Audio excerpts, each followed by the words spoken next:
వాక్యం ప్రేర్ చేసింది కాబట్టి మీరు డైరెక్ట్ వాక్యంలోకి వెళ్ళాల్సిందే కోరుతున్నాను. ఓకే, సో మొదటి మాట వాక్య సందేశాన్ని పంచుకోవాల్సిందిగా ఈ రాజు గారిని కోరుతున్నాను.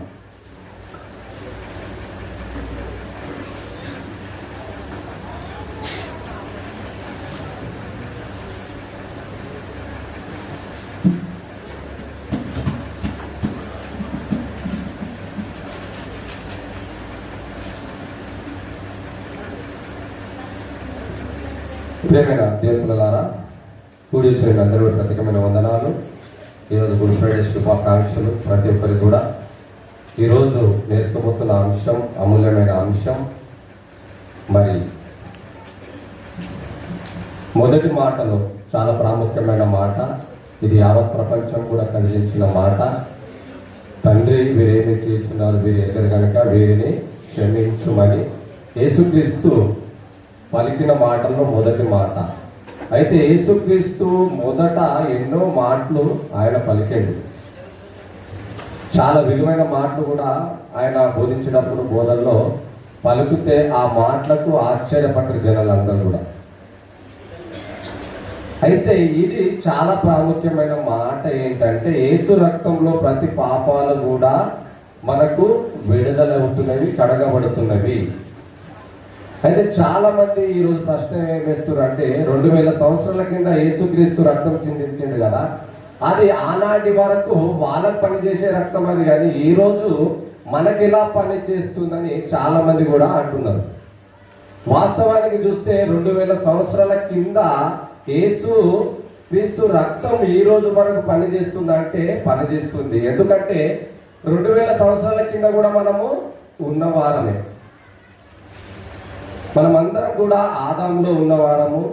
ఆదాము దేవుళ్ళు ఉన్నవాడు కాబట్టి మనమందరం కూడా దేవుని ప్రణాళికలో రావాలని దేవుడు ముందుగా చేసుకున్నాడు. కాబట్టి మనమందరం కూడా ఆ కాలాలలో జన్మించినాం.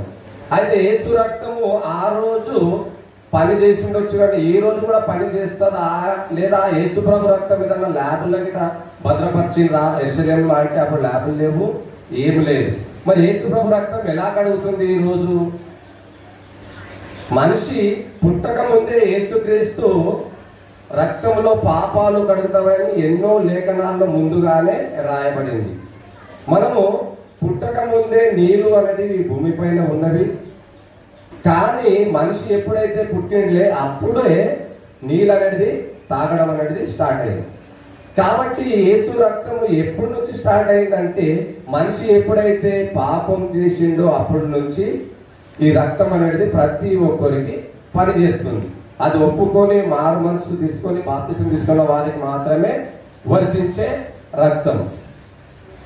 అయితే 2000 సంవత్సరాల కింద రక్తము పనిచేస్తుందా అంటే నేటికి అవును పనిచేస్తుంది. మనం అందరం కూడా ముందు ఉన్నాము. ఇప్పుడు ఎవరైతే ప్రశ్నలు వేస్తున్నారులే అప్పుడే తయారు కాదు. ఒక బీపీ టాబ్లెట్ వచ్చిందంటే బీపీ రాకముందే టాబ్లెట్ అనేది వచ్చినాక కనుగొనడం జరిగింది. ఒక పారాసిటమాల్ సుమారు 50 సంవత్సరాలు అవుతుంది. జ్వరం వచ్చిన తర్వాతనే పారాసిటమాల్ అనేది ఒక టాబ్లెట్ అనేది వచ్చింది.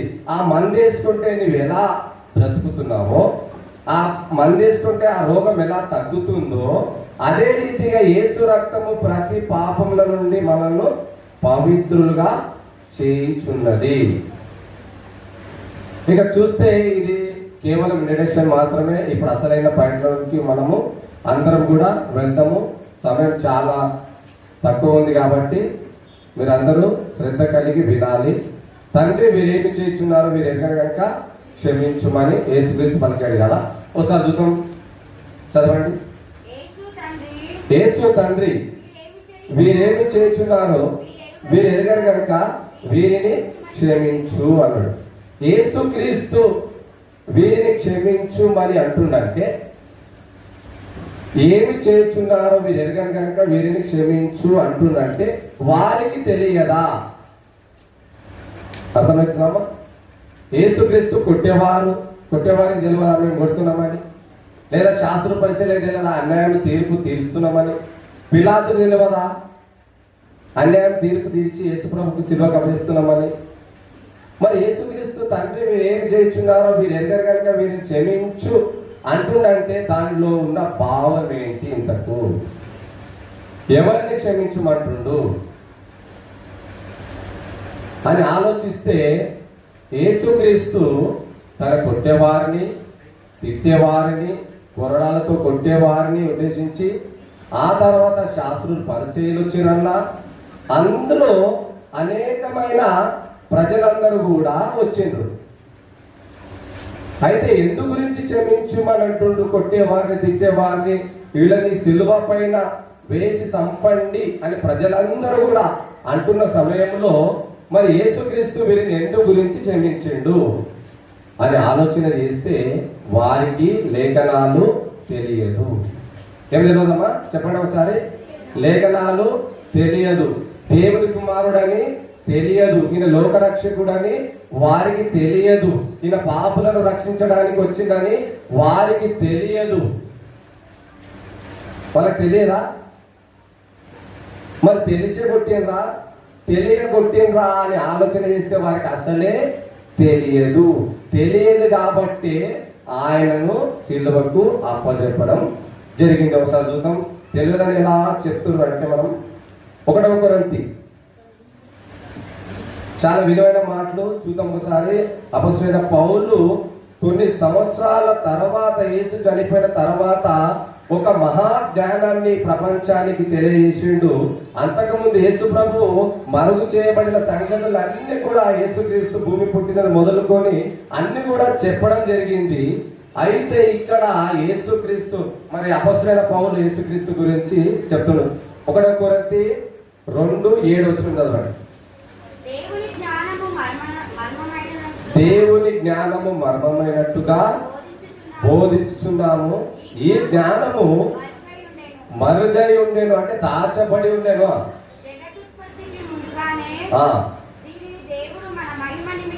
దేవుడు మన మహిమ నిమిత్తము నియమించెను. అది లోకాధికారులలో ఎవరికి కూడా తెలియదు. చూసారా? లోకాధికారులలో ఎవరికి కూడా అది తెలియదు. పిలాతు ఎవరమ్మా? లోకాధికారి. శాస్త్ర పరిచయాలు వాళ్ళు కూడా లోకాధికారులే. వీరందరికి తెలియదు అంటే నిజంగా తెలియదు. ఒకవేళ వాళ్ళకి లేఖనాలు తెలిసినట్లయితే, వారికి దేవుడు కుమారుడు అని తెలిసినట్లయితే నెత్తి మీద పెట్టుకొని ఆయనను గణపరిచేవారు. కాబట్టి వారికి తెలియదు. పిలాతుకు తెలియదు అంటే పిలాతుకు తెలియదు. మరి అక్కడ ఎవరికి కూడా తెలియదు, ప్రజలందరికీ కూడా తెలియదు. ఎవరికి కూడా తెలియకనే వాళ్ళందరూ కూడా సిలువ వేయము, సిలువ వేయము అని పలకడం జరిగింది. అంటే అప్పుడు మరుగు చేయబడిన ఆ మాటలు కొన్ని సంవత్సరాల తర్వాత అపొస్తలుడైన పౌలు ఏం తెలియజేస్తున్నాడంటే వారికి తెలియదు. మహాజ్ఞానులు అనుకున్న వారికి కూడా యేసుక్రీస్తు ఎవరో తెలియదు. అప్పుడు ఆ రోజుల్లో ఈయన నిజంగా దేవుని కుమారుడు అని తెలియదు. కాబట్టి తండ్రి వీరేమి చేయుచున్నారు వీరు ఎరగని కనుక వీరిని క్షమించుమని వేడుకుంటున్నాడు. క్షమించుమని వేడుకుంటున్నాడు కదా అంటే వాళ్ళు ముందు చేసిన పాపాల గురించి కాదు ఇక్కడ అర్థం చేసుకోవాలి. వాళ్ళు ముందు ఎంతో విచారం చేసిర్రు, ఎంతో నరహత్యలు చేసిర్రు, ఎన్నో అబద్ధాలు పలికిర్రు, ఎన్నో చెడ్డ మాటలు, దొంగతనాలు, ఎన్నో శాస్త్ర పరిచయాలు, ఎన్నో పాపాలు చేసిర్రు వాళ్ళు. కానీ ఆ పాపాలను క్షమించమని ఆయన అడుగుతలేడు. మరి ఏ పాపాలు క్షమించమంటుండు? ఎవరి క్రియలను క్షమించమంటుండు అంటే ఆయనను కొట్టేవారిని, తిట్టేవారిని, సిలువ వేసేవారిని, అన్యాయపు తీర్పు తీర్చేవారిని, అప్పుడు ఆ 2 రోజుల్లో ఏదైతే జరిగింది నిన్న నుంచి ఇప్పటి వరకు వాళ్ళకు మాత్రమే క్షమించు అంటున్నారు. వాళ్ళు తెలియక సిలువను వేసిండ్రు, కానీ మనమైతే తెలిసి ఆయనకు సిలువకు అప్పచెప్తున్నాం. అంటే ఆయన మాటల ప్రకారం మనం అందరం కూడా బ్రతుకుతలేము కాబట్టి ఆయన మాటల ప్రకారం మనం అందరం కూడా బ్రతకాలని ఆయన అనాది కాలంలోనే కోరుకున్నాడు. చూద్దాం ఒకసారి యోహాను సువార్త.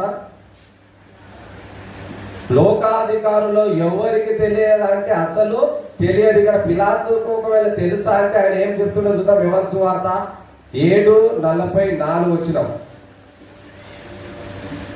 వారిలో కొందరు ఆ, ఆయనను పట్టుకొనదలచిరి, ఆ. కానీ ఎవడునూ ఆయనను పట్టుకొనలేరు. చూసారా, ఆయన కొందరు అక్కడ పట్టుకోవాలని ఆలోచించినా పట్టుకోలేరు. ఎందు గురించి పట్టుకోలేరు? ఆయన సమయం అనేది ఇంకా రాలేదు కాబట్టి ఇంకా పట్టుకోలేరు. కాబట్టి యేసుక్రీస్తు అక్కడికి వెళ్ళిపోయాడు. అక్కడ యేసుక్రీస్తు ఒక చోట బోధిస్తున్న సమయంలో, మరి విలువైన మాటలు ప్రకటిస్తున్న సమయంలో అందరి గురించి వచ్చి వీరందరూ కూడా శాస్త్ర పరిచయాలు అక్కడ పంపడం జరుగుతుంది. పంపడం జరిగిన వెంటనే అక్కడికి వాళ్ళు వెళుతారు. చదవమ 45. ఆ బంట్రోతులు ప్రధాన యాజకులు ఆ బంట్రౌతులు ప్రధాన యాజకులను పరిశీలకును వచ్చినప్పుడు వారు ఎందుకు ఆయనను తీసుకొని రాలేదు? చూసారా, ఈ బంట్రౌతులు వెంటనే యేసుక్రీస్తుకు అరెస్ట్ చేయడానికి వెళ్ళిపోతాడు. యేసుక్రీస్తు ఒక చోట బోధిస్తున్న సమయంలో మరి యేసు మాటలు ఎలాంటివి అంటే ఎలాంటి వారినైనా మార్చగలవు. మరి సైనికులు ఈ బంట్రౌతులు అంటే పోలీసు వాళ్ళు వెంటనే వెళ్ళి అరెస్ట్ చేసి తీసుకురమ్మనగానే ఎవరి ముఖం చూడదు, తీసుకొని రావాలి లెక్కకైతే. కానీ వారు వాళ్ళ మాటలు విని, యేసు మాటలు విని వాళ్ళ హృదయము కరిగిపోయిందట. కాసేపు ఒకవేళ మెసేజ్ చెప్పేటప్పుడే ఆపేవాళ్ళు, కానీ ఏం చెప్తాడో అని ఆలోచించారు కాసేపు. ఆ తర్వాత అమూల్యమైన మాటలు విన్న తర్వాత ఏమి వినొచ్చామా? అమూల్యమైన మాటలు చెప్పండి ఒకసారి. అమూల్యమైన మాటలు బంట్రౌతులు ఏమి వినుండొచ్చు? మనిషి జన్మ ఎంత విలువైంది, మనిషి ఎందు గురించి బ్రతికిండు, ఎందు గురించి చనిపోతుండని యేసుక్రీస్తు అక్కడ బోధ చేసి ఉండొచ్చు. శాస్త్ర పరిశీలన దగ్గరికి కూడా అదే వచ్చి చెప్తున్నా, మా యుద్ధోగం పోయినా పర్వాలేదు, సత్యాన్ని చెప్పాలని చెప్తారు. చదవం. ఆ బంట్రౌతులు ఆ మనుషుడు మాట్లాడినట్లు ఎవడును ఎప్పుడైనాను మాటలాడదు. చూసారా, యేసుక్రీస్తు మాట్లాడినట్లు ఆ రోజు శిలువ కన్నా ముందు యేసుక్రీస్తు 3.5 సంవత్సరాలు అయితే ఎప్పుడైతే మాట్లాడినలే, ఆ మాటలు చాలా పవిత్రమైనవి. ఆ మాటలు ఎలాంటి వారినైనా మార్చగలిగినవి. చాలా అప్పటి వరకు ఎవరు కూడా ఆ మాటలు మేము మాట్లాడాక వినలేమండి, ఇవి చాలా విలువైన మాటలు అని ఇక్కడ బంట్రౌతులు శాస్త్ర పరిచయలతో చెబుతున్న మాటలు. అందుకు పరిచయులు చూసారా, చాలా అక్కడ వీళ్ళు కూడా అరెస్ట్ అయిపోయారు. ఎవరి మాటలకు? యేసుక్రీస్తు మాటలకు అరెస్ట్ అయిపోయారు. కాబట్టి మనం అందరం కూడా ఈరోజు తండ్రి వీరు ఏమి చేయించున్నారో వీరు ఎరగరు కనుక వీరిని క్షమించు. లోకాధికారులలో ఎవరికి తెలియదు అంటే లోకాధికారులలో ఎవరికి కూడా తెలియదు. యోహాను సువార్త 19:7 చదవండి ఒకసారి. లూకా సువార్త 19:7. పిలాతు అక్కడ చాలా భయపడతాడు యేసు విషయంలో. అందుకు యూదులు తాను దేవుని కుమారుడని ఈయన చెప్పుకునే గనక ఆ నియమం చొప్పునే చావాలని చెప్పారా. పిలాతు దగ్గరికి వెళ్ళి ఏం చెప్తున్నారంటే వీళ్ళందరూ కూడా ఈయన మనుషుడై ఉండి దేవుడని చెప్పుకుంటున్నాడు కాబట్టి దేవుడని చెప్పుకున్నందుకన్నా సిలువ వేయాలి, చంపాలి అని ప్రజలు ఇక్కడ సాక్ష్యం ఇస్తున్నారు. అప్పుడు ఇంకా పిలాతు ఆ మాట విని చూసారా, పిలాతు ఆ మాట వినగానే వెక్కలేనంత భయం వచ్చేసింది. ఏమిటి, ఈయన మనుషుడై ఉండి దేవుడు అని చెప్పుకుంటున్నాడు, ఒకవేళ నిజంగా దేవుడా లేకపోతే కాదని ఆ రోజుల్లో కూడా చాలా కన్ఫ్యూజన్ ఉన్న ప్రజలందరూ కూడా. కాబట్టి ఎప్పుడైతే ఆ మాట పలకందడు యేసును అడుగుతున్నారు. చూడమ్మా చదువు. తిరిగి అధికార మందిరంలో ప్రవేశించి నువ్వు ఎక్కడ నుంచి వచ్చితివి? చూసారా, యేసుక్రీస్తు ఏమంటున్నామా, నువ్వు ఎక్కడ నుంచి వచ్చితివి, అసలు నువ్వు ఎవరు, ఎక్కడి నుంచి వచ్చితివి, నీ పుట్టు పురాణాలు ఏమిటి అని యేసుక్రీస్తును అడుగుతున్నాడు. అప్పుడు యేసుక్రీస్తు మౌనంగా ఉంటాడు. ఒక పిలాతు సైత్యము యేసుక్రీస్తు మాట్లాడుతున్నప్పుడు ఎక్కడ మౌనంగా ఉండాలో అక్కడ ఉన్నాడు. చదవము. అయితే యేసు అతనికి ఏ ఉత్తరము ఇవ్వలేదు. కనుక పిలాతు, నువ్వు నాతో మాట్లాడవా? యేసుతో ముఖాముఖిగా ఏమంటున్నావా? ఏమయ్యా యేసు, నువ్వు నాతో మాట్లాడవా? నువ్వు మాట్లాడితే నిన్ను రక్షించడానికి నాకు బలం ఉంది, నిన్ను రక్షించడానికి నాకు శక్తి ఉంది. ఏదైనా పవర్ నేను వేయాలంటే నీకు సిలువకు అప్పచెప్తా, లేదంటే నిన్ను తప్పించగలుగుతలేను అని ఇక్కడ పిలాతు యేసుక్రీస్తుతో మాట్లాడుతున్నాడు. అప్పుడు యేసుక్రీస్తు ఏమంటున్నావు కిందికి? చూసారా, నిన్ను విడుదల చేయడానికి ఇంత పబ్లిక్ లో కూడా నిన్ను విడుదల చేయాలంటే నాకు అధికారం ఉన్నది. చూసారా, ఎప్పుడైతే పిలాతు ఈ మాటలు చెప్పిండులే, యేసుక్రీస్తు వెంబడే పిలాతు, నువ్వు ఎంతటి వాడవు? ఒక రాష్ట్రానికి, ఒక దేశానికి ఒక రాజుగా, గవర్నర్గా ఉన్నావు అంతే తప్ప, నువ్వు నన్ను ఒకవేళ ప్రాణము తీయాలి అంటే పరలోకం నుంచి ఆర్డర్ నీకు రావాలి.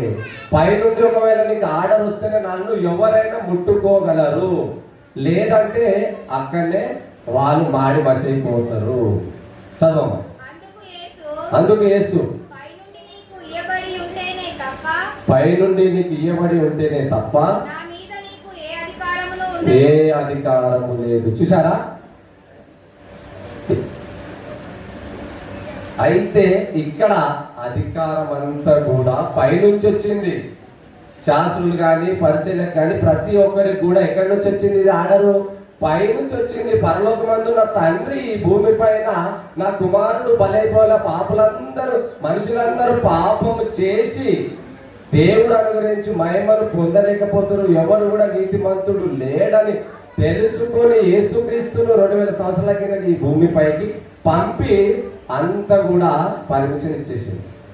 ఏం చేస్తారో చేసుకొని నా కుమారుడికి అంటే ఆయన కొట్టిండ్రు, తిట్టిండ్రు, ఆయనకు అక్రమకారులు ఒకరిగా ఎంచబడ్డాడు, ఆయన కొరడాలతో కొట్టబడ్డాడు, అనేకమైన ఆయన మరి హింసింపబడ్డాడు. మన అందరూ కూడా తెలుసు. అయితే జగత్తు పునాది వేయబడక ముందే నియమింపబడ్డాడు యేసుక్రీస్తు. ఏమని? మనుషులందరి కొరకు నేనంతా బలైపోవాలి. యేసు రక్తము ప్రతి పాపముల నుండి మనలను పవిత్రులుగా చేయించున్నది. అంటే రోగం వచ్చినప్పుడు ఎలా టాబ్లెట్ వచ్చిందో మనుషులందరూ పాపం చేసినాక యేసు రక్తము వచ్చేసింది. యేసు రక్తం అంటే వాక్యము. యేసులో మరి శరీరంలో రక్తం ఆ రోజు చిందించిండు, ఈ రోజు వరకు అది పని చేస్తుంది. దేవుని వాక్య రూపంగా మనిషి బాప్తిస్మం తీసుకోవడం వలన ఒకడు కొత్తగా జన్మిస్తేనే గాని దేవుని రాజ్యంలో ఆయన ప్రవేశించడు. కాబట్టి అది ఉదాహరణగా పెట్టిండు. కాబట్టి మనం అందరం కూడా ఈరోజు ఏం నేర్చుకుంటున్నామంటే, తండ్రి వీరేమి చేయుచున్నారో వీరెరుగని కనుక వీరిని క్షమించు అన్నాడు. ఒకవేళ తండ్రి యేసు ప్రభు క్షమించు అనకపోయింటే శాస్త్రులు కానీ పరిసయ్యులు కానీ అందరూ కూడా అక్కడ నాశనం అయిపోయేవారు, మనకు రక్షణ అనేది రాకుండే. యేసు రక్తము ప్రతి పాపములను క్షమించమని మొరపెడుతుంది. కానీ పాత నిబంధన ప్రవక్తలందరూ కూడా చనిపోయిన రక్తం అంతా కూడా దేవునికి కంప్లైంట్ ఇచ్చింది. చూద్దాం సార్, ఆదికాండము త్వరగా. ఆదికాండము రక్తము దేవునికి మొరపెడుతుందా అంటే మొరపెడుతుంది. మన పాపం విషయమై కాదు. ఆయన ఎప్పుడైతే కంప్లైంట్ ఏం చేస్తుందో చూద్దాం ఒకసారి. లూకాసు ఆదికాండము 4:10. అప్పుడు ఆయన, నువ్వు చేసిన పని ఏంటి? నీ తమ్ముని యొక్క రక్తము నేలలో నుండి నాకు మొరపెడుతున్నది. చూసారా, అంటే ఇక్కడ ఏబేలు నీతిమంతుడుగా ఉన్నా, పరిశుద్ధుడుగా ఉన్నా, కానీ చంపిన వెంటనే రక్తం అనేది కంప్లైంట్ చేస్తుంది. మొర అంటే దేవునికి చెప్పుకుంటున్నాను, అనవసరంగా నా అన్న నాకు చంపిండని. కానీ యేసు రక్తము ప్రతి పాపములను క్షమించుమని కోరుతున్నది. అందు గురించి స్టెఫెను కూడా క్షమించుమని కోరిండు. ఇది కొత్త నిబంధనలో క్షమాపణ అనేది స్టార్ట్ అయిపోయింది. యేసు రక్తము